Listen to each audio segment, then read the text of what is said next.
Hey folks, I'm Will Jarvis. Along with my dad, Dr. David Jarvis, I host the podcast Narratives.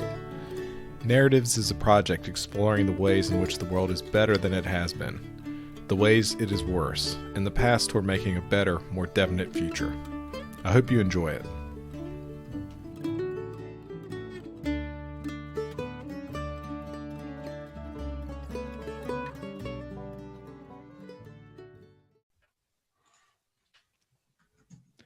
Hey folks, today on the podcast we have Mark Lutter.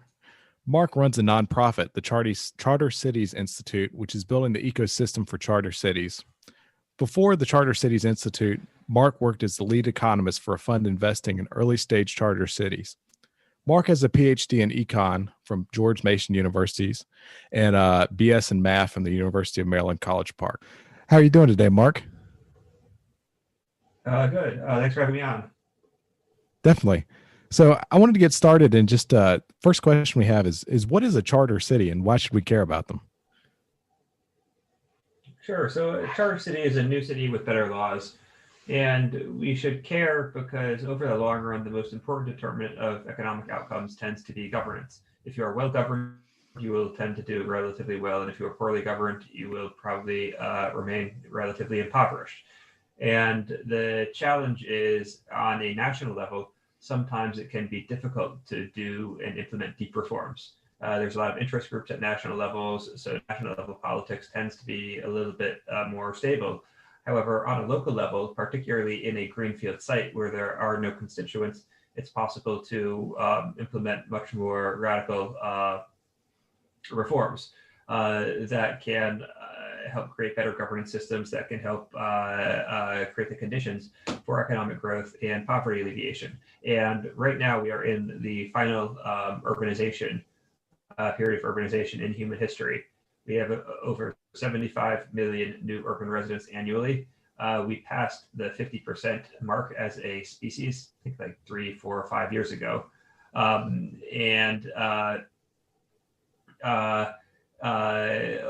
Over the next 30 years, there will be about a little bit over 2 billion new urban residents.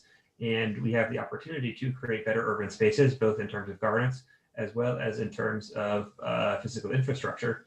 And I think charter cities can play an important role in that to create those better institutions and to help lift potentially tens of millions of people out of poverty. Very interesting. So you mentioned there good governance. Good governance seems to be really important. Can you define good governance? What does that look like? Is that something that you see it and you say that's it, and it's not so much a set of rules, or are there some rules that you like to think about when you think about good governance? Yeah, I think from a high level, people should internalize the consequences of their actions. So when people do socially beneficial action, they should be rewarded. When people do socially harmful actions, they should be punished. And so an example of a socially beneficial action would be something involving wealth creation. So the selling of a widget or the creation of a widget. A socially harmful action is something like theft, where theft does not create new output. It is merely the redistribution from one person to another person. Similarly, violence tends to be a socially unproductive behavior. It leads to one person incurring physical or maybe property damage, but it doesn't lead to more output. On a more practical level, this can be kind of approximated by things, right? There's a lot of indices around today, things like the Doing Business Index, Economic Freedom Index. They all measure approximately the same thing. We actually, it's recently been, the World Bank's been kind of, I guess, reconsidering the Doing Business Index, but I think it's a reasonably good approximation for what good institutions are. And these include things like how easy is it to start a business? How easy is it to resolve disputes? How easy is it to pay taxes? How easy is it to get a building permit? Things like that. And if we look around the world, some countries, for example, in sub-Saharan Africa, the average, it takes on average 36% of per capita income just to legally register a business. And so if it takes that much to legally register a business, perhaps it's not a surprise that there's a lot of informal businesses and it makes it very difficult for these businesses to scale. And so you can imagine some of these entrepreneurs in the informal section are very skilled. However, they might have let's say, a fruit stand. They might even run several fruit stands, but they don't want to scale up to running 20 fruit stands, because then the police will notice, hey, this guy is running 20 fruit stands, and then crack down. And because they don't have the proper legal permit, they're effectively prevented from really utilizing their full potential and their full talents. And this happens across a wide range of sectors, obviously not just fruit stands, but a lot of business opportunity, which I think precludes the creation of wealth and keeps a lot of these countries, unfortunately, impoverished. Very cool. So it seems like charter cities are a chance to kind of start over, if that makes sense. Is that a good way to think about it? To kind of go from ground zero and design institutions that are better than what exists currently in countries across the world. Yeah, I think that's right. And so the way we approach the charter cities is by thinking of what does it mean to create a legal system from scratch. How should we think about things like a business registry, like a land registry, like what type of private law to use, what type of labor law to use, what taxes to implement. And so create a governing structure that is more conducive to investment, to entrepreneurship, to job creation, and to long-term success, that can hopefully set the stage for that growth. And so if we think about some cities like Singapore, Shenzhen, Hong Kong, and Dubai, they all became world-class cities in the last 2 to 3 generations, in part because of their governance systems that demonstrated that they were stable, that they respected property rights, things like that. And so we believe that this is replicable, particularly across the global south that is urbanizing very rapidly. And so we view this as kind of an underexplored tool in the fight to alleviate global poverty. Super interesting. So you mentioned, Dubai, Singapore, some of these kind of classic case studies, Shenzhen, of cities that have done really well in the last 20, 30 years. I worked in Shanghai for a little bit, and it's amazing when you look at pictures across the river of the development in Pudong. Just like, it's incredible. It's incredible how fast some of these cities have grown. Is that something we could replicate elsewhere? Is there like a finite limit to that, if that makes sense? I think people would be interested to think about that. Yeah, I think we could definitely replicate those successes elsewhere. We might not reach the scale. I think China's success over the last 40 years is arguably a little bit unique. But if we think about places, for example, Honduras, per capita income is about $2,400 a year. If they get up to Mexican levels of wealth, they will see about a 4x increase. And so that might not be the same as really these gleaming cities, but it would still be a substantial difference for the standard of living for the average Honduran. In fact, not just the average, but probably all Hondurans, they would see a substantial increase in their standard of living. And so I think we need to be maybe realistic about what possible gains are to be had. China, they prior to their industrialization under Mao, they basically forcibly prevented urbanization. And so there was this pent up demand for urbanization. They also had a long history of statehood, which tends to be an important contributor for state capacity and the ability for an effective administrative system. Shenzhen, for example, they had a very large labor market that could attract foreign direct investment. And Shenzhen was close to Hong Kong, so they had a lot of personal ties that could be exploited when Shenzhen began to open up. So that scale might not be possible again, but I think similar outcomes to the extent that right in Lagos, Nigeria, for example, today has 20 million residents, and it's expected to grow to, some estimates have it as high as 80 million residents by 2100. And so that's a huge, and you can imagine satellite cities of millions of people where if they implement charter cities rules, might have much better outcomes than they would if they don't.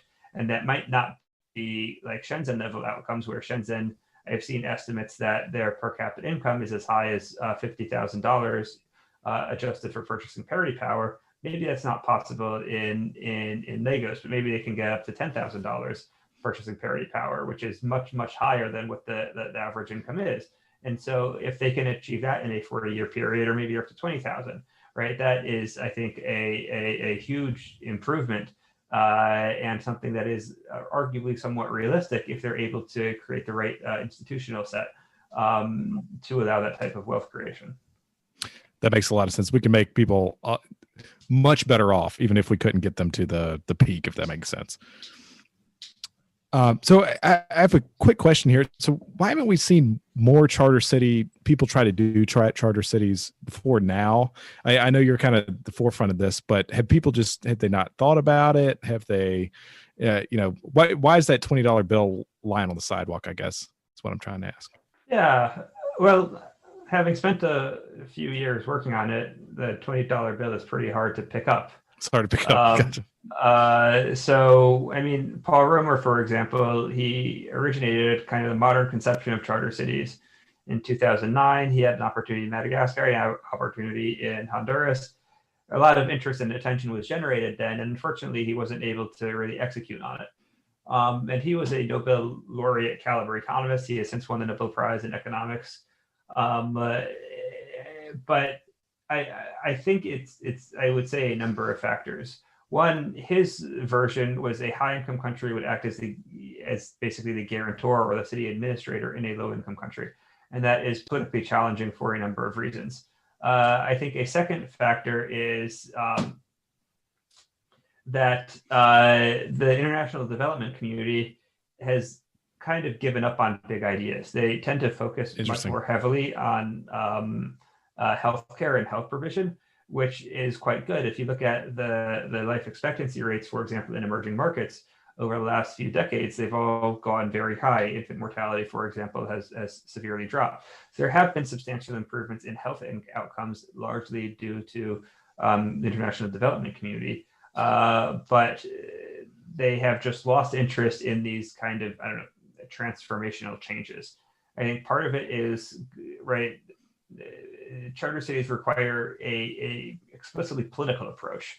You need to convince governments to create these frameworks, which requires a degree of government buy-in that is quite difficult to get. Then you need to attract tens of millions, if not hundreds of millions, and maybe billions of dollars of investment to really get these projects off the ground. And what we're seeing is that there are a lot of conversations that are like somewhat adjacent to charter cities, but they haven't really fully understood charter cities. And then second, while there is a lot of interest, for example, in new city developments, Ramaphosa, for example, the president of South Africa, has been pushing a new city in South Africa, in Gauteng, which is the province where Johannesburg is. These projects tend to focus on like really shiny, gleaming cities, where they look at like China and they see, okay, Shenzhen is shiny, right? Like Beijing is shiny, Shanghai is shiny. So let's just like hire some fancy architects and build shiny cities. A similar pattern happened in kind of the Middle East and the surrounding region, where everybody looked at Dubai and said, okay, right, what makes Dubai is great? They have these great buildings. So let's just hire architects and pay them too much money and get these great buildings, without realizing that the buildings are a consequence of wealth creation, not a cause of wealth creation. And so there hasn't really been this interest in figuring out how to push the price point of new cities down, how to make them more accessible, because it's not obvious. You have to think a little bit about it. And then lastly, right, governments don't really like giving up authority. And for a charter city, government does have to give up authority and say, hey, we're going to allow this, right? You might still be part of our country, but there'll be a different administrative system within this region, which can be challenging, and then particularly in regions that have a history of a kind of ethnic tension, that might be particularly challenging, because it might be seen as one ethnic group benefiting primarily, which might threaten the political equilibrium. Gotcha. So where are you guys trying this right now? I saw some things, maybe it was in Zambia. I think I saw that on maybe your Twitter page or something. Yeah, so the Charter Cities Institute acts we have two roles. One is that we act as a think tank. So we have a podcast, the Charter Cities Podcast. We have a blog. We put out papers. We do events. We have a newsletter, all the standard think tank stuff. Then in addition to being a think tank, we also work as a basically offering technical assistance to new city developments on the ground. So Nice. currently we have worked and are working in Zambia. We are working with Mkwashi. It is a new city development of planned for 100,000 residents outside of Lusaka. It's on 3,100 acres, and their anchor tenant is a university. So we signed a memorandum of understanding with the Zambia Development Agency last February. Unfortunately, the follow-up has been relatively slow, in part because of COVID. Then in Nigeria, we are working with Talent City, led by an entrepreneur named Ayinoluwa Aboyeji, and they are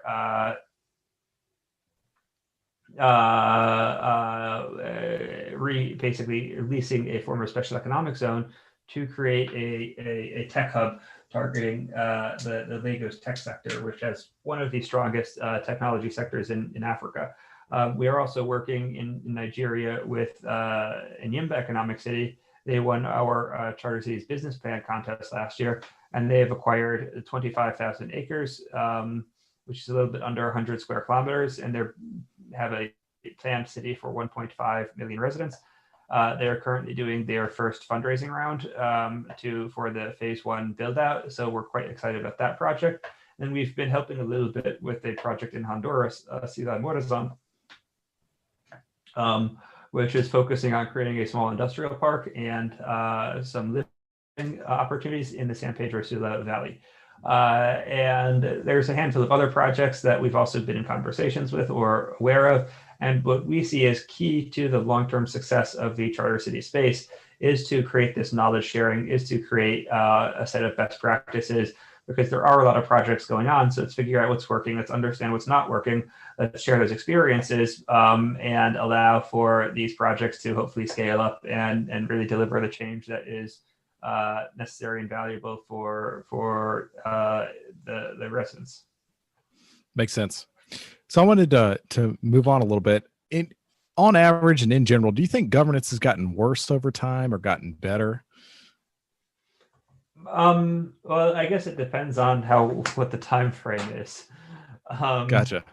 Right. If we think back to, I don't know, 1500, I think obviously governance has gotten a lot better. Even if we think back to 1960, in some ways governance has gotten a lot better than 1960. I mean, 1964, for example, there's relatively strong evidence that LBJ stole the election. And despite Trump's protestations, right, I think there's very little doubt that anybody stole the election this time, or really that it could be stolen, because it's, I think, much more transparent and clear. At the same time, I think some things have gotten worse. I think there is far less state capacity in a lot of sectors. I don't think we could do something like the Apollo project today. And so while there has been a little bit more regularity, a little bit more transparency, I think there has been a certain decrease in capacity over the last several decades, where the government just doesn't really have the will or the ability to undertake execute effectively on large projects anymore. And one example of this is the Golden Gate Bridge. It was built in the 30s during the Great Depression. It took about 3.5 years. I believe they finished it like ahead of schedule, and they built what's effectively a on-ramp to the Golden Gate Bridge, like a 1.5 mile tunnel. They finished that in the early 2010s, and it took like 7 years and went over budget. And just like, okay, it shouldn't take more time to build what's like a 1.5 mile tunnel going to the Golden Gate Bridge than like the Golden Gate Bridge itself. And so this, I think we see this also with housing, right? Like a lot of major American cities have made it very difficult to build additional housing. And so housing prices have really increased. And it's I think there has been kind of the proliferation of what has been described as a veto-ocracy, or just with kind of Mansur also described it in his book, The Rise and Decline of Nations, that there are a lot of entrenched interest groups that just make it very difficult for government to kind of execute on large tasks or very effectively anymore. That makes sense. So I'm interested. What can the West do to counter China's rise, and do charter cities play a role in that? Sure. So I think there's a lot of things that the West could do to help counter China. I mean, one, I think people overrate China's rise a little bit. The rise has been quite impressive, but I think that there are still several things that are a little bit underrated or maybe overrated in China. So, for example, China's working age population is already declining, The demographic which collapse kind of thought. and that's going to get worse, and that's going to be a relatively severe problem. Second, China is a net food and energy importer. So they're much more dependent on the global trade, which is effectively subsidized by by America. And the U.S. is a net food and energy exporter. Because of the shale revolution, we are exporting more energy than we are using. So this, I think, puts and the U.S. has a much more right. We don't our birth rate is below replacement, but it's much better than China's. We're not looking at the same demographic collapse that China is. And so longer term, I'm relatively optimistic about the US. I think obviously there are a lot of things the US could do and could do much better. Our political system is in a period of relatively severe crisis. I think the turn against immigration, particularly high-skilled immigration, is pretty bad. I think our ability to be a giant vacuum sucking up all the smartest people has been great for not just America, but also the world, because people are empowered to really create things that they probably would not have been able to create in their home countries. I mean, Elon Musk probably could not build SpaceX or Tesla in South Africa. And so it's great that he was able to come to the US and build both SpaceX and Tesla. And so this turn against immigration, I think, is relatively negative for our ability to kind of produce better technology than China and compete with China on that margin. Our governance is also a relatively severe challenge that we are facing in the short and medium term. Hopefully we can fix it over the longer term. As to how charter cities fit in, I think China has been incurring influence around the world, heavy emphasis in Asia and Pakistan and also in Africa with Belt and Road, where they've invested major amounts of heavy infrastructure in a lot of countries. And I think the US has had their reputation, I guess, damaged a little bit in the sense that these countries are realize like, hey, China's building us a new train, they're building us a new airport. Well, the U.S. hasn't really done that, combined with the fact that U.S. foreign policy has perhaps been adrift relatively, I mean, not even recently, over the last several decades in terms of unnecessary wars. And so I think a charter cities can help maybe America retake our role in global leadership, one with investment, and hopefully this investment can be better structured than much of the Belt and Road, as the Belt and Road is being pulled back right now because of basically overextension. Gotcha. And then second, it can help demonstrate the values, what I view as kind of really American values, what I hope are world values of markets, of the value of property, of the value of civil liberties, of speech, freedom of speech, and hopefully that charter cities can really demonstrate these values in other countries and really help America retain its role as a global leader. That makes sense. So I wanted to move on now, and I'm going to throw a few terms out, and I'd like you just to tell me whether they're overrated, underrated, and perhaps why, if you have any thoughts. I blatantly stole this from conversations with Tyler. So Henry George, underrated or overrated? I would say he is underrated by most people, but he's probably overrated by his disciples. There's a few Georges still hanging around, and at least when you get in the closed communities, I find them, I don't know, maybe a little bit overzealous, but I think in general, the land tax is probably the most efficient tax. And if we look at particularly in the U.S. with a lot of the housing challenges that the U.S. is facing, having a land tax would go a reasonably high way to, I think, solving some of those challenges. So generally, I think, yeah, he's underrated. Interesting. Seasteading. I would say Again, I guess this depends on the audience. I think globally, it's probably like Henry George. Globally underrated. I think maybe locally overrated. I think Gotcha. there are a few seasteading fanatics who I think perhaps overrate it, because I think it's very difficult to actually get the engineering right to get floating platforms. It's just not practical at all. And maybe future technology will make it practical, but it's for now, it's kind of similar to, I don't know, people living in space. It's just it's a huge net. It can be done, but it's a huge for the consumption of a huge amount of resources. Gotcha. But I think globally, it's probably underrated to the extent that I think it does have this powerful vision about governance, competitive governance, thinking about new forms of systems.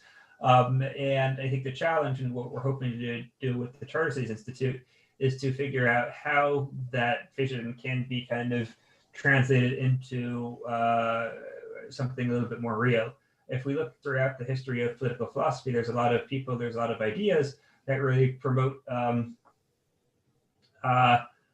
things that end up becoming, I don't know, niche topics in academia, where you've got a bunch of students and a few dozen professors who talk about Marxist anarchism or whatever that niche topic is. And I think to me, that's just not interesting. Nobody cares what this ideal conception of a good society is, what is possible in the real world. And hopefully charter cities can help actually affect real world change and be more than just a esoteric topic for discussion. And I think they can help kind of the seasteading ideas then become implemented. Very cool. Open borders, overrated, underrated? I would probably say overrated. I'm I guess lean slightly and again, this sort of depends on who the audience is. Yeah. I think maybe slightly in the Garrett Jones camp, to the extent that, would it be beneficial for America and for the world if 1 billion Indians all instantly moved to America? And the answer is probably no. Would it be beneficial if 100,000 moved to the US? Probably yes. And so then the question is, all right, now we're just, to use kind of the bastardization of the Winston Churchill quote, now we're just haggling over price, Right. which is important, but that I think suggests that, truly fully open borders might not be fully practical. I think civilization is quite important, and it is perhaps sometimes a little bit more fragile than we realize. In the US, for example, when we've hit, typically it's between 20 and 25% of the population being foreign born, there tends to be very strong pushback, and Gotcha. that tends to be relatively destabilizing. And so maybe 30% works, maybe even 40% works, but 50%, would that work? If we look at, for example, Dubai, which has the highest percentage of foreign-born citizens of any city in the world, it's around 90% of not the citizens, of the residents are foreign-born, right? Those residents basically have no rights. Gotcha. They very rarely do they retire. They have no path to citizenship. I don't think there are any meaningful social programs in Dubai. If they lose their house, even if they go into debt, they can get thrown into jail or just put back on a plane and shipped home. And to me, that's that's okay if that happens in 1 or 2 instances. But this conception of citizenship that has this kind of sense of obligations and as well as duties is much more broad than that, and I think is generally a good thing. But it's dependent on at least a kind of belief in this whole thing that we are together in, and that requires at least a somewhat I don't know, a process of acclimation for new citizens that can be overwhelmed if you're doubling the population with migrants in just 1 generation or something like that. That makes sense. Interesting. A few more here. So George Mason University, overrated, underrated? Yeah, I think it's underrated, I would say. I mean, it's again, this depends on who you're talking to. But right, like it's a basically mid-tier university in terms of rankings. But if you look at the actual um, intellectual influence of George Mason, it's probably comparable with Harvard or with Stanford. You have like, for I think Paul Graham recently tweeted like, oh, I just realized like out of all the economists I follow, like half of them are from George Mason. And I think Vitalik Buterin, for example, tweeted something like somewhat similar as well within the last 6 months. And so you have all of these very high influential people. Tyler Cowen, for example, is Silicon Valley's favorite economist, or at least favorite living economist. And so they do have a very outsized influence on the general intellectual discourse, even if by traditional kind of econ PhD rankings, it is not really as high. Got it. Well put. So I've got one more here. So Paul Romer, overrated, underrated? I would say probably still underrated. I mean, I guess it's hard to be underrated when you've won a Nobel Prize. But for example, one thing I don't hear anybody really talking about is he left academia, I believe, in the early 2000s and started a online education platform. I think it was Applia, and ended up selling it for a boatload of money. Wow. Where it's very, I think, impressive to contribute highly, not just to one domain, but to multiple domains. There's only really a handful of people. Most highly successful people are highly successful in a single domain. So they might be very good at business, but you see when they get into politics, they make the fool of themselves or something like that. And so the fact that he was able to be a Nobel caliber economist, even though he took about 10-year hiatus in his career, the fact that he was able to start a online education platform business and become relatively successful at that. And then like his charter cities push wasn't really economics, right? It was drawing some principles from economics, but it was more of a, I don't know, like popular, like kind of popular econ type, like public intellectual move that I don't think fits neatly into the like economics bucket. He wasn't publishing papers on it. He wasn't engaged in what would be considered like, I don't know, tenure track economics research. So that's arguably three domains that he's had relatively high impacts in. And if we compare him to other recent Nobel laureates, for example, the winners last, I guess, oh man, I already forgot who won this year, but the winners last year, Esther Duflo, Michael Kramer. Yeah, the RCTista. The Banerjee, right? They are all excellent economists. They contribute greatly to economics, but only economics. I mean, Duflo and Banerjee have both also written like popular books, but they're basically popular economics books. And so they have mastered a single domain, but they haven't really branched out to others. And maybe they could be good. Obviously, they're very smart. But like at least Stromer has a track record of branching out to other domains.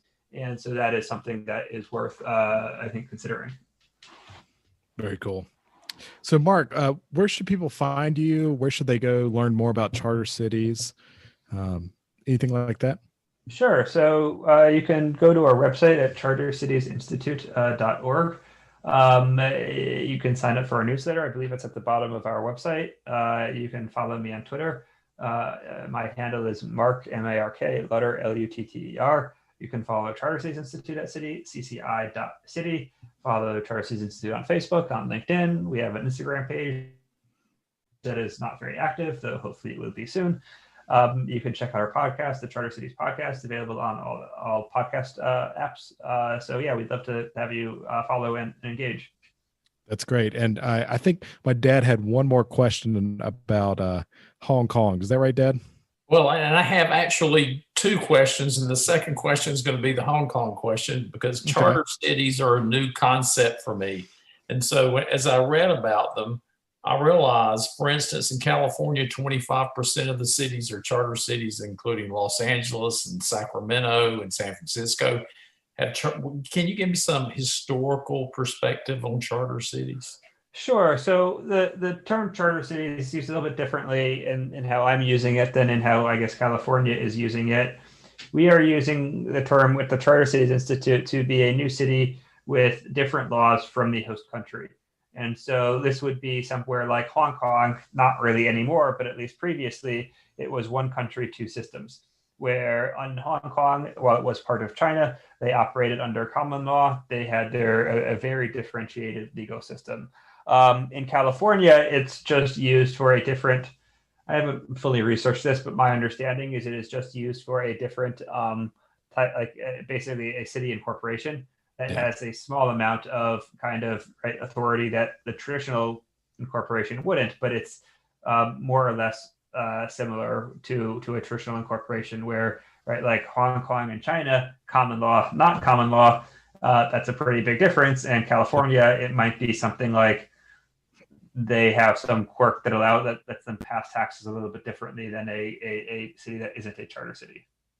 And can you tell me more about your role as a strategic advisor to the Victoria Harbor Group, which is interested in building a new city for the Hong Kong people? Sure. So I joined them in, I guess, April. They reached out to me, and given the changes in the Hong Kong situation, the Chinese passed the national security law in June, July. A lot of Hong Kongers are looking to migrate now and over the coming decade. In about a year ago, and this was before the passage of the national security law, I think 40% of Hong Kongers were interested in migrating, and that number has probably increased because this is a lot of them feel that the new rules are a little bit restrictive, and so this is the first mass migration of high-skilled, high human capital people in 40 years. And so while a lot of them will move to places like New York, to Vancouver, to London, a lot of them might not have the resources, either financial or the network, to move to those cities and really maintain their standard of living. And so the Victoria Harbor Group is currently scouting land to do new city developments, new town developments, basically create settlements for the Hong Kong people that can be create jobs, allow for some kind of communal self-help, as well as perhaps be a little bit more accessible than some of the kind of tier one cities that tend to be relatively expensive, particularly if you're moving from another country and don't have a strong network that can immediately support you upon your arrival. Great. Well, that's our show for today. I'm Will Jarvis. And I'm Will's dad. Join us next week for more narratives.